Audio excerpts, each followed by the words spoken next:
បាទសូមគោរពសម្ដេចតេជោហ៊ុនសែនប្រធានព្រឹទ្ធសភាជាទីគោរពដ៏ខ្ពង់ខ្ពស់បំផុតខ្ញុំបាទកាន់សង្ឃជាតំណាងរបស់បងប្អូនប្រជាពលរដ្ឋដែលរស់នៅក្នុងភូមិថ្មីគិរីរម្យឃុំចំបក់ស្រុកភ្នំស្រួយខេត្តកំពង់ស្ពឺ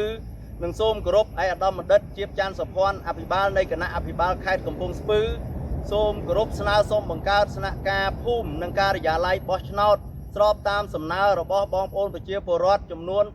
522នាក់នៅក្នុងបញ្ជីឈ្មោះបោះឆ្នោតក្នុងឆ្នាំ2026ដើម្បីសម្រួលដល់ការលំបាករបស់បងប្អូនប្រជាពលរដ្ឋខ្ញុំបាទសូមគោរពសម្ដេចពុកនិងឯកឧត្តមបណ្ឌិតអភិបាលនៃគណៈអភិបាលខេត្តមេត្តាជួយសម្រួលដល់ប្រជាពលរដ្ឋដោយក្តីអនុគ្រោះសូមគោរពជូនពរសម្ដេចពុកនិងក្រុមគ្រួសារទាំងអស់ឲ្យជួបតែពុទ្ធពរទាំងឡាយ4ប្រការគឺអាយុវណ្ណៈសុខៈពលៈនិងបដិភិនៈកំបីគ្លៀងគ្លាតឡើយយើងខ្ញុំទាំងអស់គ្នាសូមគោរពអរគុណនិងដឹងគុណជានិច្ច